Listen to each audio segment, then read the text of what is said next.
Hey everyone, welcome to Pencils and Lipstick. This is Kat Caldwell. It is May 20th, even as I record this, because I lost the other recording.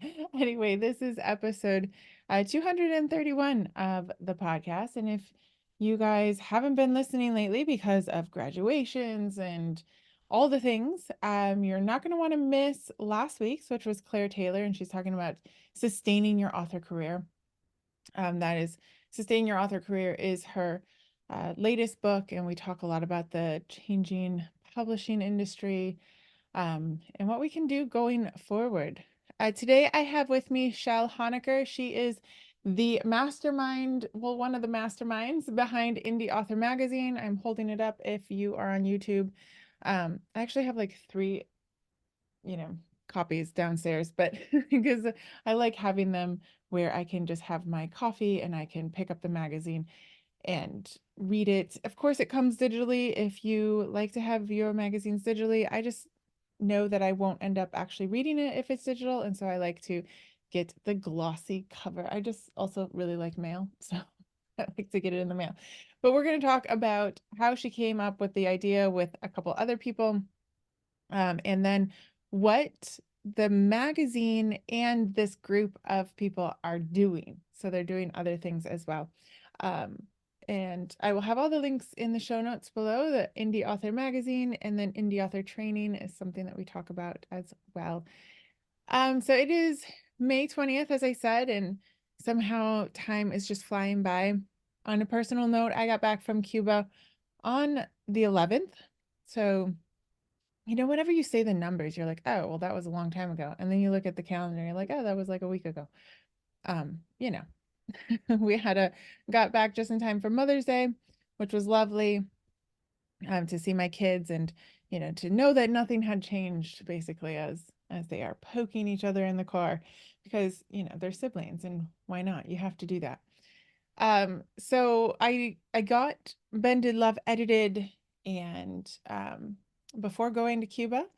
And then it came back and we just had a couple little things and it's completely done now. It's been a week and it's now formatted and I'm just waiting for the book cover designer Mibble Art to send me the full formatted book cover, which should happen today, I believe.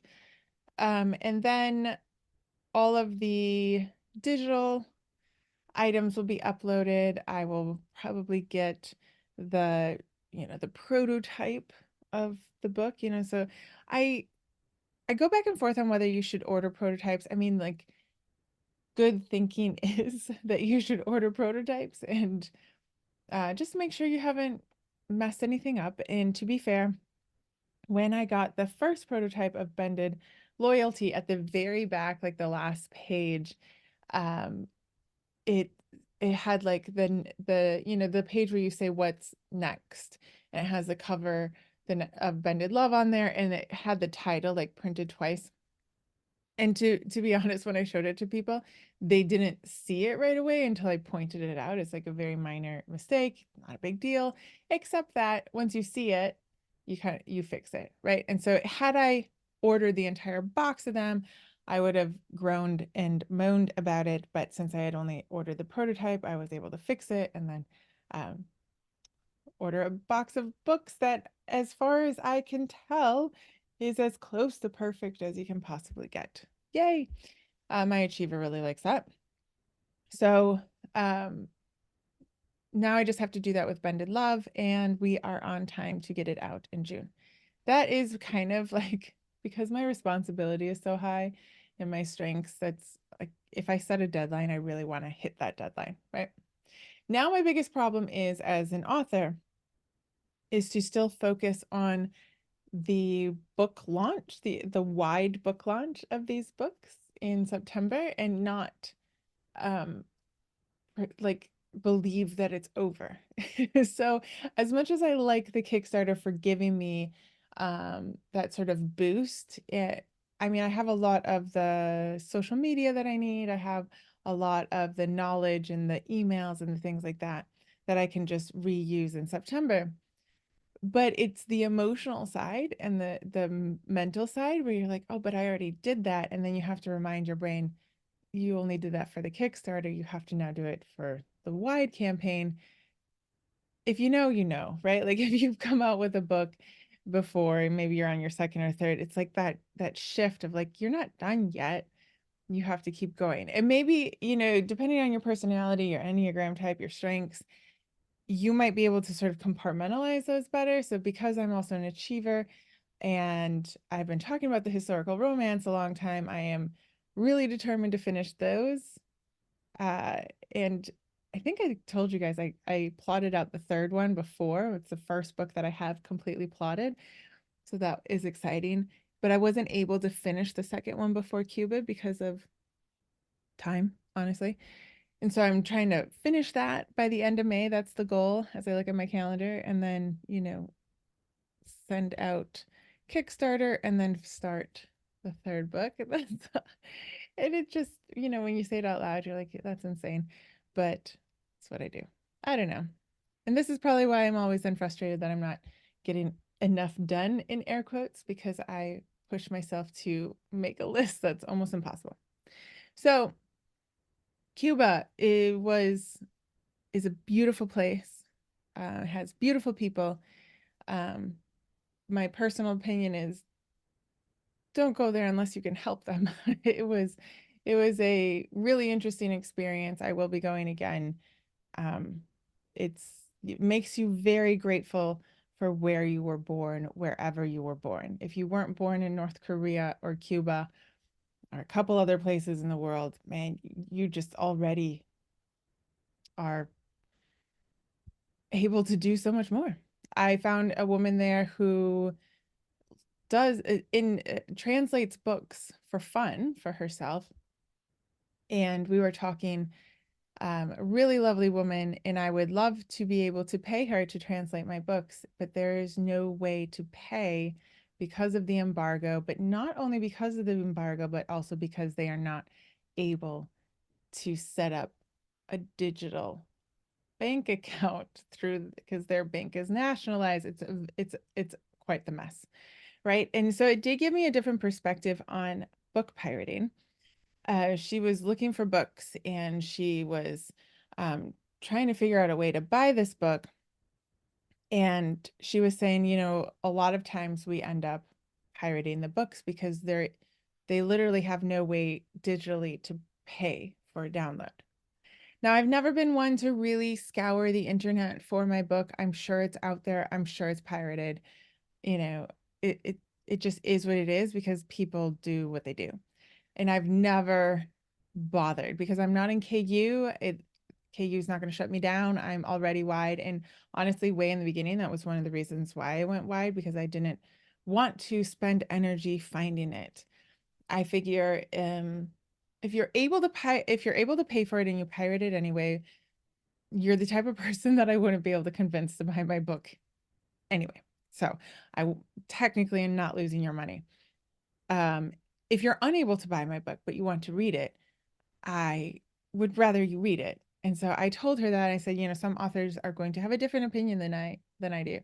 But I made it easy for her, sent her my links. She got to download it. So I do know certain places that people can download the book from. So, but they just can't pay for it. It's very, very strange, right? So it does just give you a different um, an eye opening into situations, right? And so each one of us has to make that decision for ourselves if we're going to spend the energy going to these pirate, book sites and taking our book down. Is it fair? No, it's not. It is your work. People should pay for your work. Absolutely. I agree. I understand all that. So, don't get mad at me. I'm just saying it made me think of things a little bit differently, even though I was already on the side of I'm not spending my energy going to find that person and pulling down the website, right? So I don't know. It's something to think about. But as I come back, there is that issue of, getting back into the rhythm of things, cleaning up email, figuring some stuff out. So I want to take a time in June. I will be doing an episode just on like how to figure out that sort of before vacation and after vacation, because there's got to be a way to not feel that overwhelm as much, let's say. I'm sure we can't get it down to zero, but we could probably bring it down. And I think as writers, a lot of it is just self-expectation on, oh, I had vacation, now I should be fine and I should jump straight into my work. And I had planned to take 2 days off, but that was not possible because the finalized editing needed to be done and all that. But again, that was kind of me. Even if I had taken those 2 days off, like the 13th and 14th, and then just work the 15th, 16th, and 17th, there would still be things I hadn't gotten done, right? But I'm sure I would have gotten the formatting done, but then I would have taken the days off. But then it's that struggle of like, do I deserve to take the days off when I was just gone? So we're going to talk about that today, though. As I still struggle through that sort of episode, we're not going to do that. We are going to go into the interview with Chelle Honiker. I think that you guys will love her story, and love her insight into the publishing industry. And I cannot stress enough how much I like this magazine. It has a lot of interesting items in it that you don't have to really go scourging the internet for. And it's so lovely to sit down with a cup of tea and actually read a magazine. And this one is like, I think I got this one, it's already 2 months old, but 10 tips for revitalizing your backlist, launch strategies, everything you need to know about running a virtual launch party. There's these things that you can inform yourself about on your porch, even with a glass of wine. You don't have to be on your computer, which is a nice rest for your eyes. And if you prefer it in digital, you can, take your iPad out to your porch. So I always love that. So instead of me gushing over Chelle, let's just get straight into the interview. Ooh, we're recording now. All right, welcome back, everyone. We are at episode 231, and I am with Chelle Honiker. I met her in New Orleans a few weeks ago. So hi, Chelle. How are you doing? Hi, Kat. I'm fantastic. I think we're already talking and chatting. So we're going to go ahead and record this conversation. But one of the most fascinating things about you, I think, so far, because I don't know you that well yet, is that you've created a magazine, which I think is like every girl from the 70s and 80s dream come true. So like, Yeah, I yeah, agree. we It need was cool. magazines in the mail. So I want Yeah, to talk about that and a couple other things that you're doing. But before we get into that, can you tell us a little bit about Chelle? Who are you? Where are you from? And then sure. we'll go from there. Yeah, so I was born in California and I married a Texan in the early 90s, and they drag you back to the mother state. And then I had two daughters who are now adults and a granddaughter. So I am And they're sort all of stuck in Texans. Texas, but I do travel. I am a digital nomad, so I do travel quite a bit, which is fantastic. And Yeah. that's actually the genesis of the magazine. Was I had gone to the 20 Books conference in Edinburgh, and I Okay. had met my now business partner, Alice Briggs. She came all the way from Amarillo. We both lived in Texas. She was near Amarillo, and I was in near Austin. And we went all the way to Scotland to meet To and meet. have. Well, because Texas is like a Oh, giant Texas is place. big. Yeah, you can fit three UKs in Texas. It's You huge. really So can. yeah, so we live 9 hours away from one another. Imagine that. So yeah, so we didn't know each other, but we were all chit-chatting in the group. We got to the 20 Books conference, and I I've written about this, and you can only describe it as magic and alchemy. There was magic that got us all there because it was not just Alice, but I met every person that I talked to and spend time with and have started the magazine with and do business with and are my best friends in and day out. For the most part, was at that conference in Edinburgh. Wow. And we had 4 days before the actual conference where we were in writing rooms, Okay. and they were broken up by romance and sci-fi. And I landed, let me start. I started in the romance room, and those were hardcore sprinters. And I was deeply intimidated by Nora Phoenix and her timing and making sure that that room ran like a Yeah, Swiss I watch. can imagine. And, and A I'm like Dutch a was. chit A chatty Dutch girl. was. Yeah, I'm and she's like, zip, zip, zip, zip, zip. So I said, I'm going to go to the nonfiction room because that's really what I wrote. I Okay. was an aspiring fiction writer, but I had been writing nonfiction Right. for a long time. I'd written travel textbooks because my background is in the travel industry. So I'd written Right. travel textbooks, and then I'd gone to a couple of conferences in Austin and said, I think I can do this. I think Yeah. this is really cool, and the people are pretty fun. So went to Edinburgh, met all of my friends, came to the 20 Books Las Vegas conference that first year, met even more of my friends. And then in March of 2020, I bet you can see where this is going. I Yes. went to London to the self-publishing show. And my plan was to spend time in London, go over to Northern Ireland, spend some time with a friend there, come back to Scotland about 4 weeks later, and then come back to That America. would have been amazing. So fantastic, right? It was such a great idea. It's such a great time to be a writer. Right, right. This is so wonderful. My plan legitimately was I was going to find a bed and breakfast in Scotland, and I was Ooh. planning on buying it and then having like a writer's retreat, someplace Yeah. where writers could come and hang out and write and finish their Oh, I'm book. so sad this It didn't was happen. so exciting. I've put a pin in that. Put a pin in it. Yes. That is back on the table. Yay. That is back on the table. But of course, got to London, the whole world started to collapse. And so I sort of put up a bat signal and said, "Hey, I'm sort of stranded here. My airline went bankrupt. It was just a comedy of errors. Long story short, I landed in a little cottage on the Irish coastline in the town of Carnlough. And there was a young guy there who his grandmother had passed away a few years ago, and he had decided he was going to Airbnb his grandmother's cottage. So Okay. he had spent time and effort and energy getting it ready to have the whole world shut down. And he was afraid he was going to lose his granny's Yeah. cottage. Yeah. So I was in a Facebook group for Airbnb because I lived in Austin and I used to Airbnb my space during festivals and things. And I said, "Hey, anybody want to help a stranded American?" And he said, "Yes." His family took me in, welcomed Oh, me, loved on me. They were so amazing. So I had this little 3-bedroom cottage literally on the sea. I would walk outside in the yard and yell hello to Scotland every morning. It was phenomenal. And I had my a God. good friend whose family was there, and they, took me to Aldi and brought me food, and we toured around very safely. And so I was there for 4 months. Oh, In this, I know, wow. right, stranded. Whenever I say I was stranded in Ireland, I have to say it in air quotes.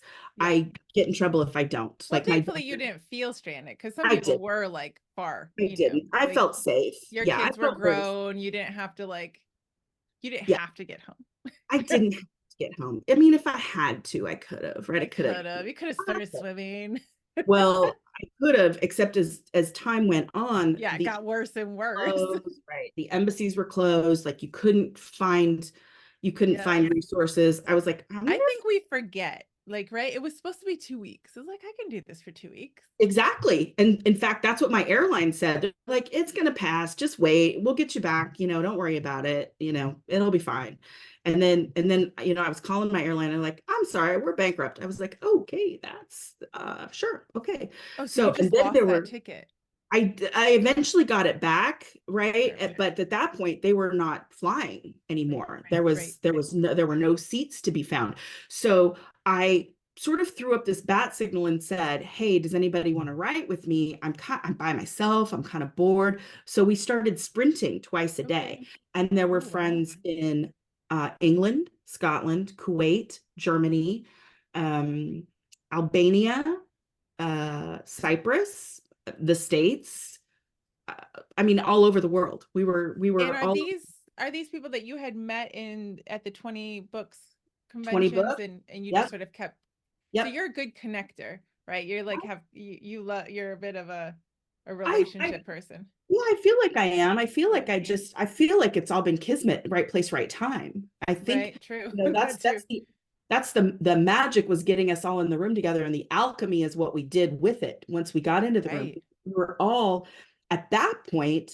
Um, I mean, I joke about it. We were kind of trauma bonding at Yeah. that point Yeah. because none of us had any idea what the future was going to hold, and it Right. was scary. So we were talking for like 4 to 6 hours a day Yeah. about our businesses and writing and sharing stories, but also sharing life Yeah. about what was going on outside our windows. So, Yeah. our friends in Germany were saying, yeah, they've got drones shooing us back into our houses. We're not allowed to leave. We had folks that were saying, yeah, I need a pass to be able to go. And if I leave this block, they're going to arrest me. Yeah. I mean, it was legitimately seeing how each of the different countries responded to Right. things and sort of, using resources for different things to talk And and share it's things. nice. Yeah, it's nice to have that counseling because I think we also forget how stressful Oh and yeah. traumatizing. And like, I mean, I lived in Europe for 10 years, so I know when I found myself in Texas and I was like, thank God I'm not in Europe. Thank God. Like, because all my friends were in giant high-rise apartments, and regardless of how you feel about what in any, like, you're still stuck with kids Yeah. usually, or your partner, like, Right. or And alone, your dog and or your dog alone and your and your dogs. job and Yeah. yeah, Yeah, in this little tiny space. So it doesn't, it's still traumatizing. Like, I it's think we forget. traumatizing. And also it was the uncertainty of everything that was happening. And Yeah, so because for it those got of us, worse. right. And so there were those of us that are, kind of the sandwich generation. We had older Yeah. parents and we were like freaking out about Right. parents and our Right. grandparents. Right. And then my daughter was at St. Edward's University and graduated in the middle of the pandemic. They closed her dorm down. She had nowhere to live. And I was gone in Ireland. So she went Right. back to my condo. She packed everything up, put all of my stuff into a pod. And then she came and lived with her sister for, Right. and Madeline all But at least she could travel because there are some countries that you couldn't she really move, wasn't supposed right? to. She Right. couldn't get movers. Like Right. she had to move. She and her boyfriend sort of stealthily moved everything into a Right. pod. And And yeah, they're it like, was really, like sneaking out in the middle of the night. It was crazy. So I it's gave up my craziness. condo in Austin. And when I came back, I moved closer to both of my daughters, a little bit Okay. south. All So right. I'm in the hill country. And then my daughter, my older daughter, just gotten married in 2019 and was going to go have her honeymoon, was like, all right, no honeymoon. I guess I'll have a baby instead. So they just, I'm as they surprised think, there aren't more COVID babies, honestly. I I thought there would have been a baby boom. mean, I yeah. mean, what else are you gonna do? I don't know. I'm surprised there's not more babies named Covidia or, God, no, please. a No, little no, no. Coronita, a little homage to the name. Yeah. COVID. I Yeah. we're gonna see an influx of weirdness, I'm sure. There's There's gonna be. actually a guy on Fashion Runway. My daughter was into it the year before COVID. So the season before COVID, who's from somewhere in the Middle East, and his name is COVID, but with a Oh, K. It's so oh weird no. after COVID to listen to Fashion Runway. It's like traumatizing. Yeah, I Every time bet. they say COVID, you're like, stop. You're like, you're like jumping. Poor Oh, guy. oh, And like everyone hates protein. his name now. Sure, Poor sure. guy. Like, So you have to change your name at this point. I would think so. It would Like just naming your baby Hitler now. It's like, the you can't do that. super, super awful. Poor guy. So what made you go to the to 20 books? I think now that we're kind of, I mean, it's 2024. I think we're pretty much out, right, of the Yeah, pandemic. And I yeah, don't think we're all getting back to life as usual. And I don't know about you, but the Future of Publishing was the first one I had. No, I had been to last year's the self-publishing show. So that was my first one. So this was my second one. But it's so nice to get out. But what made you start going to book conferences? So the first one that I went to was one that Johnny Truant and Sean Platt did in Austin called the Smarter Artist Summit.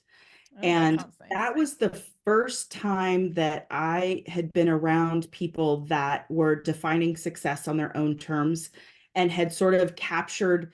So I published my first book in 2006 through Lulu, by the way, which I thought Yeah. was hilarious. Um, and so I had sort of dabbled both with trad and with indie and had seen, Facebook groups and K-lytics Hmm. boards and K boards and things. And so I always had fiction as a kind of a backup plan. I always thought I would really like to write fiction. And I'd done NaNoWriMo several Mhm. years and won, only because at the end of NaNoWriMo on day like 28, I turn them all into vampires and finish the story and then throw it in a drawer. Terrible, terrible, terrible stories. But I thought, at some point, that would be a cool third career, right? Yeah. I'd done the first career where I did hustle life and I was the director of IT and training for large travel agencies. And then I did my second career, which is I started my own business. And I thought a third career would be I'm a digital nomad. I get to write books and I get to make decent money. And I'm seeing other people that are making decent money doing it. I don't need $1 million. I just want enough to be free and to do whatever I want to do whenever I want to do it. Right. And so I went to the Smarter Artist Conference, and the benefit of being at that conference wasn't the education, it was the people in the room.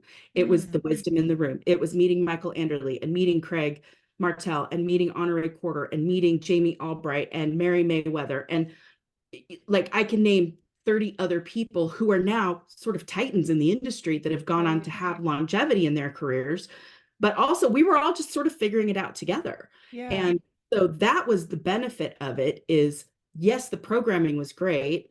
Although I have to say, I knew most of it because I'd come from the Yes. marketing Yes. side of things, or I'd come from other, I think we all bring a certain skill set from other Right. industries and our life experience into something. So sometimes we're, great with craft, but not great with marketing. In this Right. case, I'm great with marketing and not great with craft.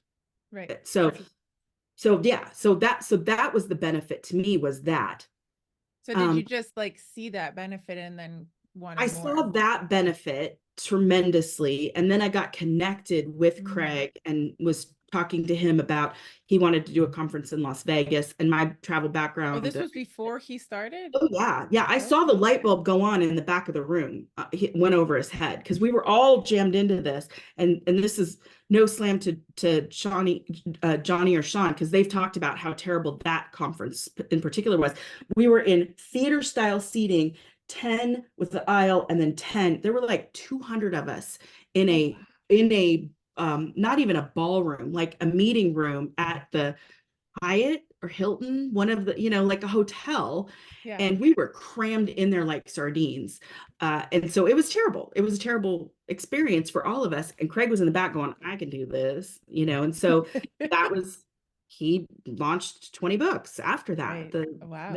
And then London and then Bali Well, and thank goodness, Edinburgh. thank I goodness he was know, there. right? Right. Yeah. I know. I know. He's really the person that I think has synthesized so much of what we've learned and has furthered the industry so much with his generosity of spirit and just Right. having, this brain trust of people that he surrounded himself with. And now, of course, Joe Solari's taken over and the contracts will continue under Author Nation. So he Right. bought the contracts from Craig. So and Joe asked me to be the director of programming. So I'm thrilled to be the director of programming for Author Nation. So And this I'm is your fifth career for my yeah, what do we got? No. 55th career.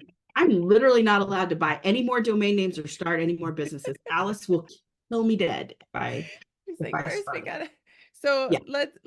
so you go to these conferences and you see the Yep. benefit of meeting people, but I'm sure when you went to Edinburgh, you didn't say like, I'm gonna meet people and I'm gonna start a magazine in the middle of No. COVID. No, no. So what happened was we were writing together and Mhm. we're still writing together 5 years, like 5 years later. We That's still amazing. write together every single day. There's groups of us that all, write together, hang out together. Um, Hysterically enough, we just this week planned a little mini reunion, a little mini break back in Scotland where most of us sort of met. We're doing an adult summer camp for all of us. Awesome. Yeah, That's wonderful. hilariously. Archery, axe throwing, like the whole nine. Oh, wow. Okay. Sure, All right. You guys sound like a sure. fun group. Just, We are kind of stay fun. Well, and stay out that's of what each other's way when there's axes. so that's literally what happened was so Marion Hermanson gave us the nickname the Coronitas. I Nice. mean, it's tongue in cheek, but it's stuck. So, there's some of us that have tattoos on our shoulder of the Coronita. We made a logo because Alice Briggs is our creative director. So she did a logo for the Of course. Coronitas. So we have tattoos on our shoulder because the Coronitas always have our back. I mean, it's just kind of Nice. Yeah. So now we're all in each other's lives forever. We want to buy a castle together. We've talked Of about course. our retirement plans. I like this plan too. We're gonna golden girls, figure it out. But that's how it started, was we were all sharing tools and tips and tricks Yeah. and courses and resources and things. So we started a spreadsheet, and when that spreadsheet hit 200 lines, we're like, all right, my background is tech. I said, I'll build a website. So we built indieauthortools.com, which Okay. is sort of like, I don't know, our love letter to the industry, where people Yeah. can go and just find whatever. We have a list of resources there. It's crowdsourced. And so Yeah. anybody can submit it, and, it's there. And then Alice, who has a background in design and creative design, and my background is marketing and travel, and I had run a travel magazine before. Great. Each of us independently were having this idea of starting a magazine to have more context around the conversations. And the other thing Okay. is, in some of the Facebook groups, like the 20 Books Facebook group, you weren't allowed to talk craft.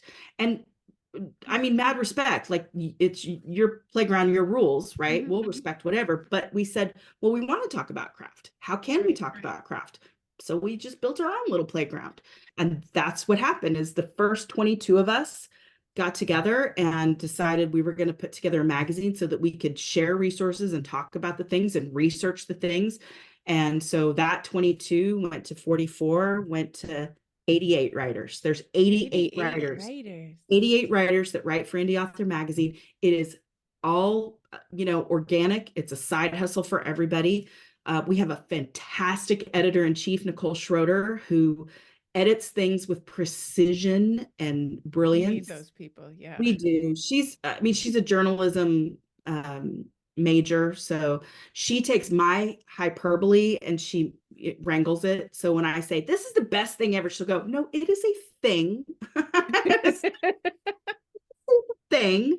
And now let's describe the thing that we're talking about. And when you say 88 writers, like what kind of writers? So I think when people Yeah. think indie writer, they think like novelist, but what kind of writers bring, oh, let me show everyone who's on YouTube. So this is, Jonathan. it's such a good, I mean, it's a glossy magazine. It is. It's beautiful. I have several questions, but how about the writers, first of all? When Yeah. you say writers, because Yeah. your editor is a journalist, journalism degree, what other kind of things do people bring to the table? So most of them are novelists, right? Hmm. And so, but we give them a creative brief so that they're writing to an editorial standard of a magazine. So Okay. they're not blog posts; they're actual magazine articles. Okay. And we have always said that we would rather have the perspective and the voice of people rather than the skill set. We can teach people a skill Mm. set to write a magazine article, but we can't teach creativity, we can't teach enthusiasm, we can't teach passion, we can't teach perspective from the inside.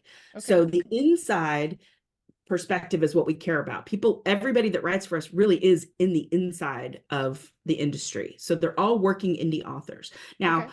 some are nonfiction, some are fiction, some are lit RPG, some are, you know, I don't know. I don't know what people write sometimes. I don't want to know what people write. Just write your article. That is your business.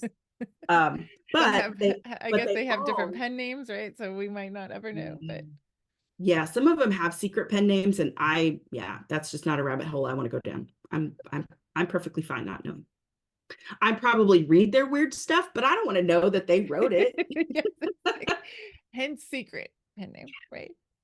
So what we do is we put out calls for writers twice a year, and then people just kind of show Wow. up, and we have folks that have written for specific issues. So, for example, last year we did an AI issue dedicated to Mm, AI, and we invited Kevin McLaughlin to come and be a contributing editor to be sure that we were editing it to a standard, and he could, fact check and vet things and help us with right. resources. We did the future publishing issue, and we had Russell Nolte and Monica Lionel that came in and were contributing editors for that, and contributed their archetype perspectives and all of their wisdom. So we really look for trends that are happening in the industry, and then we Hmm. try and expand on them and start to have conversations about them. And so, that's the magazine. We publish the exact same way indie authors publish every month, with a couple of exceptions. So we publish, our print is print on demand through Lulu. our ebooks are done through KDP and through Draft to Digital, so we're Okay. wide.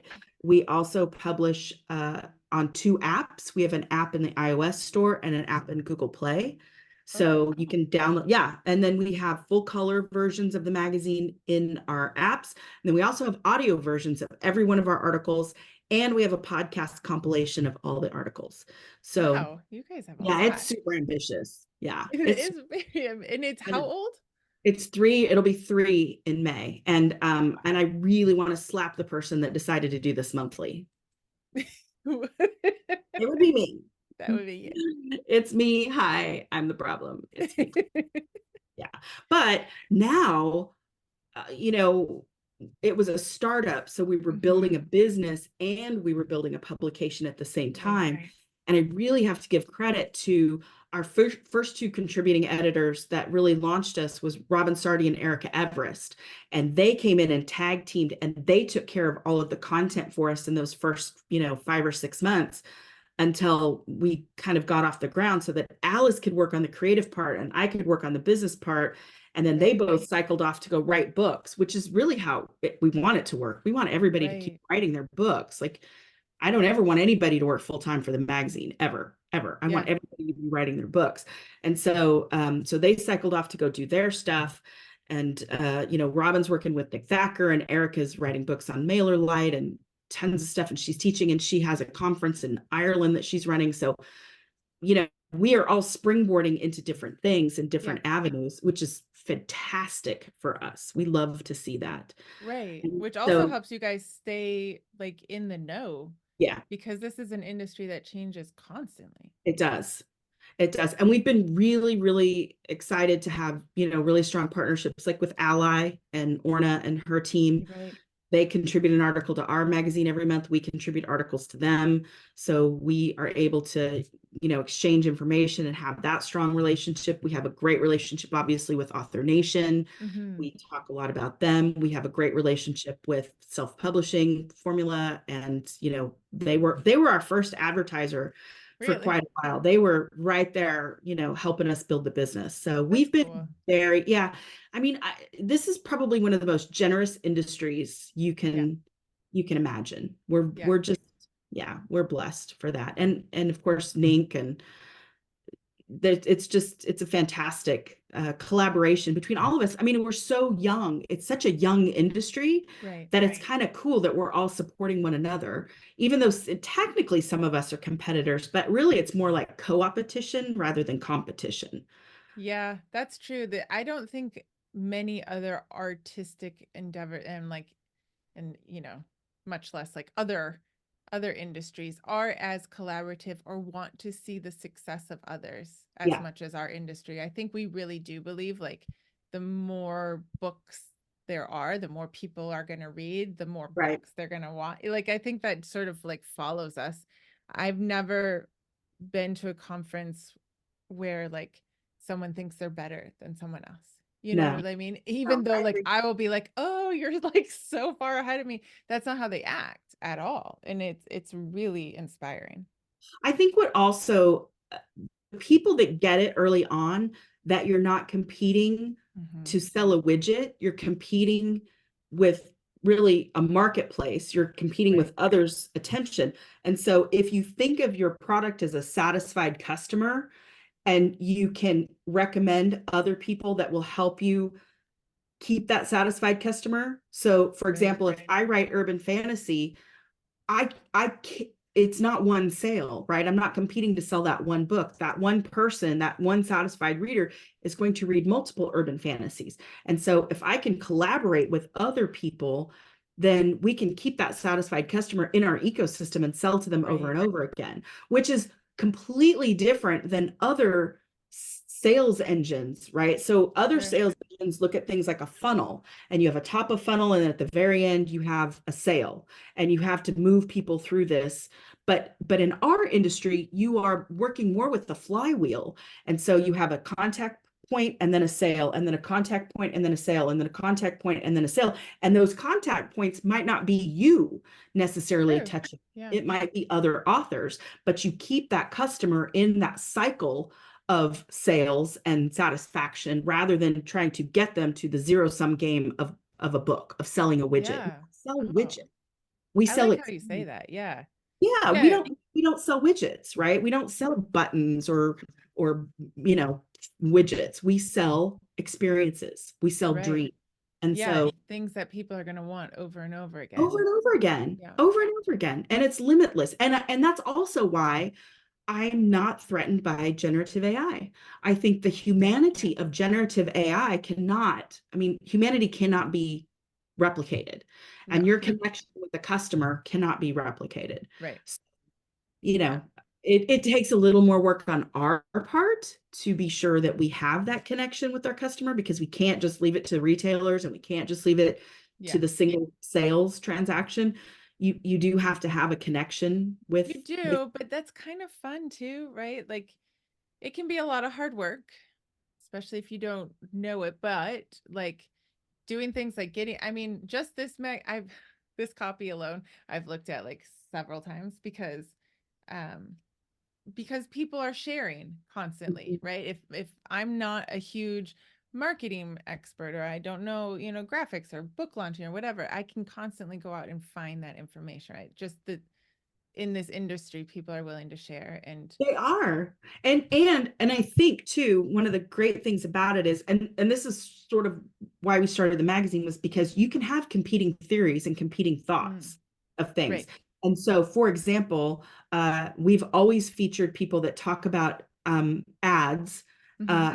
and we have, you know, Mal Cooper, who talks about Facebook ads, but then we also have other people that talk about Facebook ads, right? And so there's no one way to Right. get there, and no one thing that fits. It's not going to fit your genre. Some things aren't going to fit your budget. Some things aren't going to fit your tech stack or your skill set, or there's all kinds of factors that go into that. And Right. so we wanted to create an agnostic publication. And now we've created an agnostic training platform Right. to let all of those live side by side and Yes.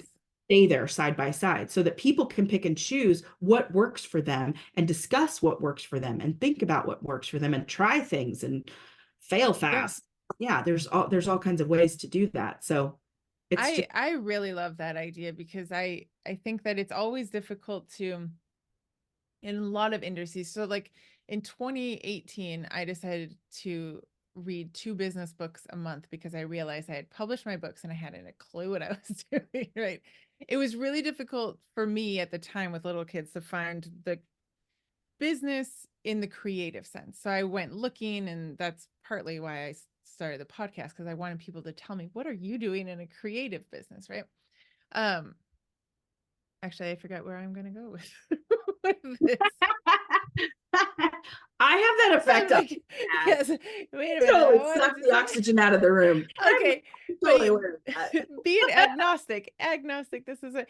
Because what I have found is, everything, like you said, everything like is a stepping stone towards something else. And Mhm. um, what I found is like, yes, people have some very strong ideas about what worked for them, but so many times it's not what's going to work for, Right. let's say, 80 to 90% of the people out there.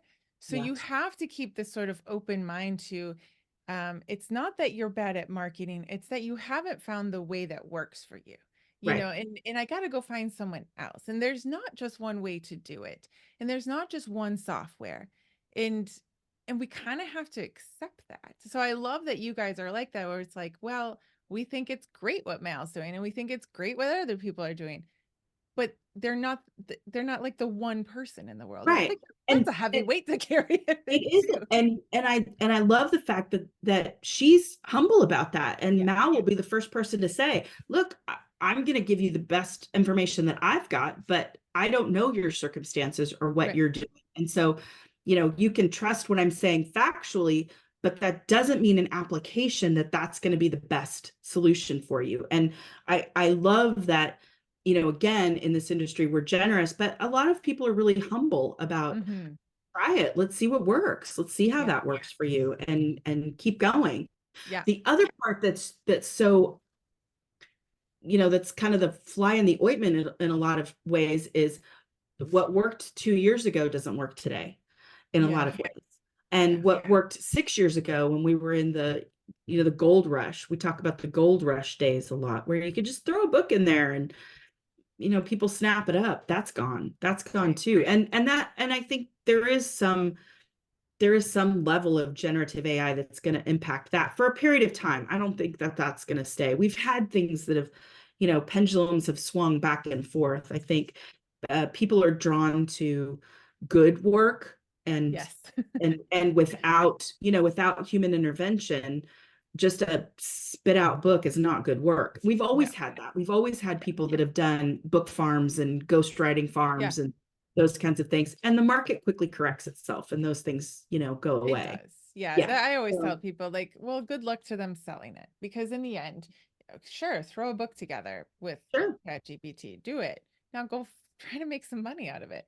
I Try mean, and make some money, try and make people care about it. right, It's not going to change people's hearts or minds or give them new ideas right. or make them feel something. Like Yeah. it might be, I have seen generative AI works with human intervention that are quite good. But it Right. takes But the human part to prompt it and finesse it and edit it into shape. It is hard work. yeah, And so, yes, you can spit out a book, but it's not going to be a great book. And yes, it might, game the system for a minute. We've always had things that game the of system, though. course. Those Of things are course. gonna those things are quickly caught and we move on. Yeah. So, And something new will come. So I oh, sure. am as well. I'm not worried about it. I think you got to do what you can do with let me say I think wasting your time being very upset about something that's already a thing seems to be like a waste of time. Like Well, it's just a waste of energy. yeah, I agree with you. There's a very vocal minority out there that's really, really upset about it. And believe me, I do have concerns about some ethics and I do have Oh yeah. concerns about the way things were handled. But at this point, it's all over but the shouting, right? It's gonna go through the court system. And until the courts decide some of this stuff, there's nothing we can do about No. it. You can sign petitions and protest all you want, and you should, right? Follow your conscience and do the thing that you feel is you're called to do. But at this point, calling people a thief because they're using it, or telling people that they're Unethical. unethical, or I've seen the most hyperbolic statements like you're going to burn in hell. I'm like, oh, okay, that, whoa. That's well, That's, wow. that is, Somebody wow. crowned you God. Okay. Yeah. Well, when we did the AI issue, I told Alice, I said, listen, I said, we're going to do it with factual Yeah. evidence. We're doing it again from the agnostic journalistic perspective. We are putting the information out there. We Right. are neither saying use it or don't use it. We're just going to give you the information. And I told Alice, I said, look, we might have to fake our deaths and go work at Waffle House in Florida. Like that might be the thing. We might be run out of town for this issue. Yeah. Had 9 people cancel their subscriptions very vocally. We had 300 new subscriptions. So Right. that tells me that's Yeah. science. That's why I'm saying this reminds me of several things. Like you told the story about, Y2K, people really freaked out. Like you've sort of lived through different like because you're in tech, different tech things, right? But on the writer's point of view, a friend of mine, Emma Dusty, said, you know what? I was a snob about Kindle because everyone around me, what I was seeing was telling me Kindle's not a thing, that's not a real publishing, that's not. And she goes, I am not going to take a stance. I'm not going to say yes or no. I'm going to use it how I need to use it. And I'm not going to miss the boat this time.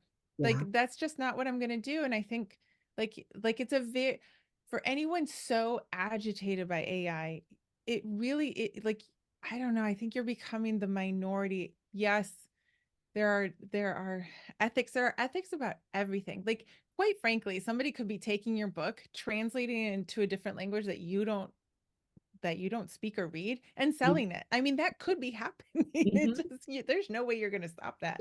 There's book farms in other countries. There's pirating. There's so many things. I agree Right. with you. There's so many things.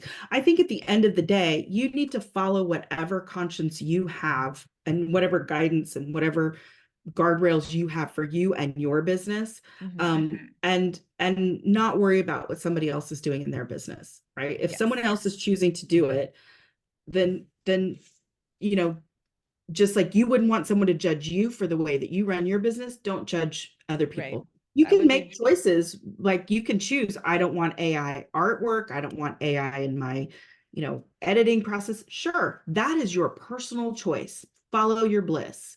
yes. I support that 100%. But if someone's going to, go on another Facebook post and have a little temper tantrum and stamp their little online feet to be mad Well, to about it. make someone else feel bad, because I told someone else too, like, listen, translations are very expensive. I've worked as a translator before. It's a lot of work, it's a lot of brain power, and it's slow going because of that. Mhm. And then there are also people like audiobooks are very expensive. And so when you're first starting out, or you might be in a niche that doesn't make that much money and writing is more of a passion for you, to stamp my foot and say I don't want to do an AI audiobook, I'm basically telling anyone visually impaired, well, too Mhm. bad for you. Yeah. Like, so I don't want to do that. And I say, do you think translators aren't using AI? Because they definitely are. Because Sure. of course they're not going to hand it back to you, only AI, but it takes a takes like a lot of the grunt work away because it's not fun. It's like it's not a super fun job. I will say that from experience. But if you can take away the grunt work and then just go back and really, finesse it and do what you need to do as that human element, you're going to get more books translated and Mhm. prices are going to go down because they can do more work faster. People aren't going to burn out. And then, visually impaired people also can get their Right. audiobooks. Like Right. there is a lot of up to it that we tend to not talk about. Well, I think there's also, again, coming back to like market corrections, there's also a segment of people. I listen to at least 4 hours of audiobooks every single day. It's just baked into my DNA. I absolutely love audiobooks. If I'm listening to a fiction, I will listen to an AI generated because I'm not listening to it for enjoyment. I'm listening to it for consumption. I'm listening to Mm-hmm. it to absorb the information. And so I don't care. I Right, don't care. But if I'm listening to something for enjoyment, I want the full right, performance right. level. And I'm grateful that there's an avenue for people to continue to have that and to have that performance level and to use humans to do that. What I also think is when we first came out with the magazine, one of our core values was accessibility. Mm-hmm. And so we built our website so that our neurospicy friends, neurodivergent friends could read it or consume it or listen to it however they wanted to. And they were, all of them, we have AI generated audio at the top Right. of every article. We've had it on there for 3 years. We didn't set out to put anybody out of business. No one was ever going to have that job. No, It's not something we could afford. It's no. it's never been something we could afford. It's never something we could afford now, Right. right? So for No. us, it is purely a way for us to address and to be sure that a segment of our fandom, our readership, is served. Yes. Period. Yes. It's not a question between human or AI. It's a question between AI or nothing. Or nothing. Because as a mother of a dyslexic daughter, all the AI generated audio is a blessing. Yeah, Like, and again, no one's going to go and take the job for the textbook reading right. because all of the awesome audiobook readers don't want that job. Like, No, it's just would they? boring, Would. so I guess do with that what you will, listeners. Yeah, I guess you guys know what we think about it. We Um, just got on a soapbox, we cat. just Let's get down now. better than like being mad at each other. No, that's not how it's anyway. I'm over being mad about people's opinions. I'm just whatever. It is I whatever, just want which people to have good information. yes, I just want people to have great information. That's what I care about because I feel like a lot of it is fear based and fear can only be combated with great information. So yes. that's my mission. I do think though, like using Chat GPT is something great for all of the work that I don't want to do, like the sales pages. And Mhm. you did a presentation on how you use it. And you guys started something called Indie Author Training, Yeah. which I'm very excited about because it's all this like tech stuff that I grew up in the age of computers coming up, but I don't have that tech background like you do. And so I'm glad that somebody's willing to train middle-aged woman, how to use all this stuff. Some of the stuff I have figured out, but let's be honest, like some people start writing when they're retired and you go, oh, I have to learn how to do a mailing list server and I have to learn a website and all this. And it's used to be that you had to Google it and then be like, well, I don't know, whatever is sponsored, I guess. I don't know. So Yeah. you've kind of put this other, thing Yeah. together. So talk to us a little bit about what that is, because it's in its baby stages, but it's It already is. growing. It is in its baby stage. So one of the things, of course, because I'm a conference junkie and an education, zealot. Um, a couple years ago, we did a author tech summit, and because we Okay. saw so many people were talking about craft or how to write or how to format, but we weren't talking about the tech, specifically about the tech. And so I was like, okay, let's talk about the tech. I was the girl that knew how to fix the printer, so that's kind of how I fell into being a tech guru or whatever. And More than so just hitting it. Like, right. Yeah. You just like, oh, just tap it. It's fine. Yeah. I mean, I was the remote for my parents growing up. Remember when we had to walk up and change the channel for our parents? I'm Gen X, man. I it remember was that. the worst. Where is the remote? It's not working. Go change the volume. Or you had I, to move the rabbit ears, or you had to bang on the side of it to get the signal. yeah, storms Oh, coming. I, this generation doesn't know what they're missing. they They just don't know. You guys don't know our life, struggle. The right? struggle. You don't know how we had to drink out of the faucet outside. Come on. But so so we had the magazine, we ran the tech summit. We thought, let's run it, and if we get like 100 people, great. Like that was Mhm. great. And it ran over 3 days and we had 21 sessions. We had 700 people sign up overnight.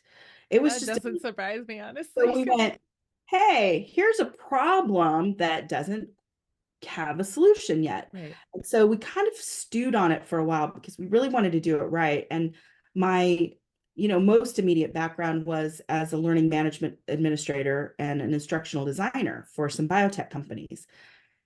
And so we built a learning management system. So it delivers courses, but we also, again, wanted to come back to the community aspect of it. Like, how do we give context to Mhm. this? Like, you can have a class, but if you can't ask somebody, all right, I understand now how to do my DKIM record for MailerLite, but can somebody walk me through the step because this screen doesn't look like I expect it to? So we Right. created the courses, but then we also created a community where you Yeah. can come and ask those questions that, are dumb questions, again, in finger quotes. Yeah, that They're like not dumb. Facebook will like slam you for. Yeah, for sure. And also, my personal opinion is you don't build on rented land, right? I say Mm, this all the time. And what I mean by that is I don't want to build a group in Meta, in Facebook, or mhm. somewhere else that is subject to the whim of somebody else to shut it down or limit it or have to advertise to it or now turn around and I have to pay for it. We have some folks that are in the UK and the EU, they have to pay to have their information kept private. It's just a new reality that Oh everything my is being gosh, I didn't shifted. realize Yeah, that. so we have a ton of people in Germany that have said, I'm not paying $10 a month to not have my information sold. To And so they've Meta? left. Yeah. Yeah, Yeah. I don't blame them. I Yeah. wouldn't pay So that they've either. left. So they've left, right? And Right. so again, and we see this trend happening more and more. We've seen Wide for the Win, the group, they've moved to circles. We've seen Author Nation that has moved to their own group, and we've seen Ally move to their own group. So there's a lot of us that are saying we have communities. We don't want those communities to be beholden to an algorithm or to somebody else. We're going to own Right. our own community and our own tech stack. And so that was the big kind of impetus for us, was to have a space where we could have conversations and not worry about people not seeing those conversations and having a terrible search feature to find those conversations, and going on Facebook and going, all right, I'm a member of 27 groups, which one was talking about this? Yes. There's I'm them so over here. excited for the forum to come Yeah, back. Like, I mean, you and I remember forums. Oh man, I spent like all yeah. my days in.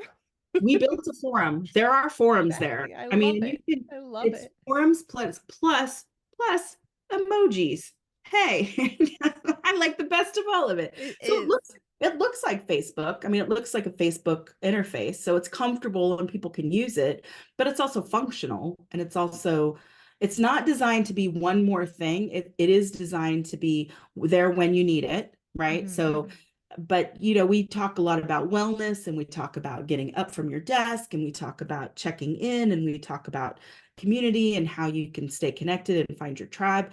We also talk a lot about this concept that I will be doing a bunch of webinars on called shine theory, which is when one of us shines, we all shine. There's a fantastic book that two amazing women wrote and has been fundamental in us kind of synthesizing our groups and Okay. really helping one another kind of get farther. If you want to go far, go alone. If you want to go, I mean, if you want to go fast, go alone. If you want to go far, go together.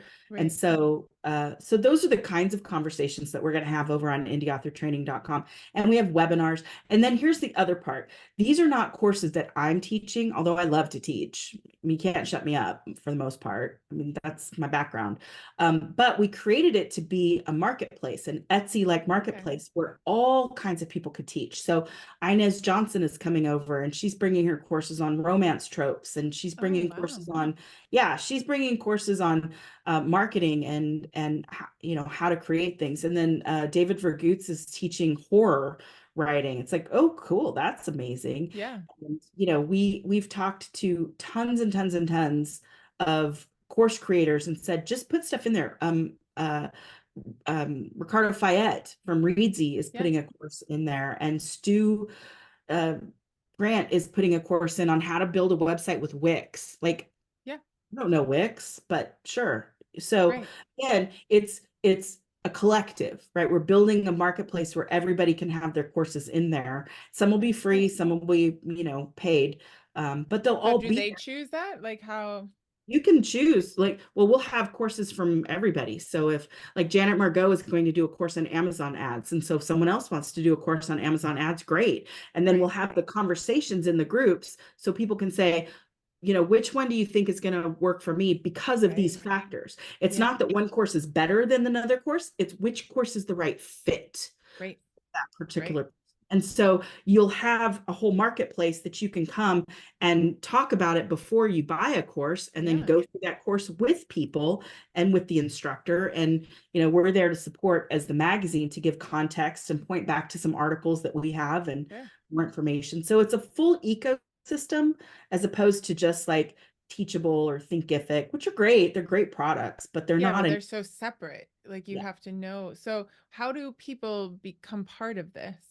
So they can go to indieauthortraining.com and just click on the little button that says sign up. It's free to sign up and you can come and hang out and Nice. talk about everything that's going on in the groups. And then you'll see more courses and more webinars. We've already done webinars on direct sales and we've Right. done webinars on AI, ethical AIs coming up. We've got all kinds of different webinars that are coming. Yeah, you guys did one on like mindset and just physical. Yeah, I forget what you guys called it, but that was nice too because we got to be reminded of that, right? Like you yeah. have to stand, you have to be like there's a lot of burnout in the indie author world, but I think mostly because we forget that we are human bodies as well. We get so into our stories that we're like got to stand up. We created wellness. Health and wellness has been a section in the magazine from the jump, from day one, Yeah. because we felt like in order to have a sustainable career, even if you write one book, right, you still have to take care of your body and you still have to take care Right. of your mind. A lot of writing is solo endeavors and it's very lonely. So Yeah. how do you get connected? How can you use tech to remind yourself to get up from your desk? How do you stand up? So we did time management, we did thinking outside the box. We're very passionate about being a collective of ideas. Like these are not ideas that I come up with. These are ideas that we have conversations about. So everybody can participate. We want to hear the wisdom of the room. Yes. Yes. I love Smart. that. I've always I think I found you guys a little bit. I feel like it was in the beginning because I think I've been reading for a while.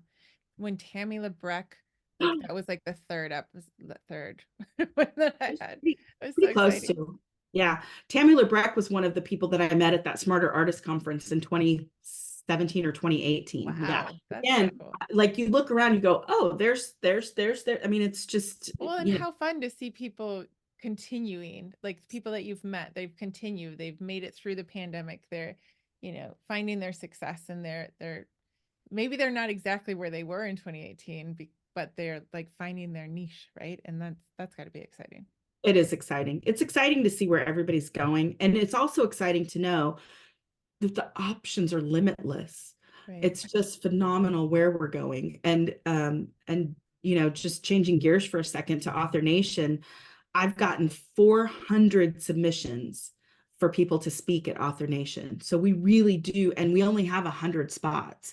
Oh, So wow. I'm going to break a lot of hearts. My committee and I are going to break a lot of hearts, but I'm really excited to see such out of the box thinking for some Yeah. folks. It's not the same stuff over and over again, like Facebook ads. Like those are important, but we've Right. talked about that for 5 years. So Right. at this point, we need to be having different conversations or Mhm. more conversations, and we need to be inclusive of different communities that haven't been represented before. There's just such a great opportunity, and I'm so excited that Joe Solari has seen this and said, yeah, do it. Like, Yes. do it. Let's do whatever we can do. He's got such out of the box thinking from the jump, and it's exciting to me to like his job to he says his job is to say yes.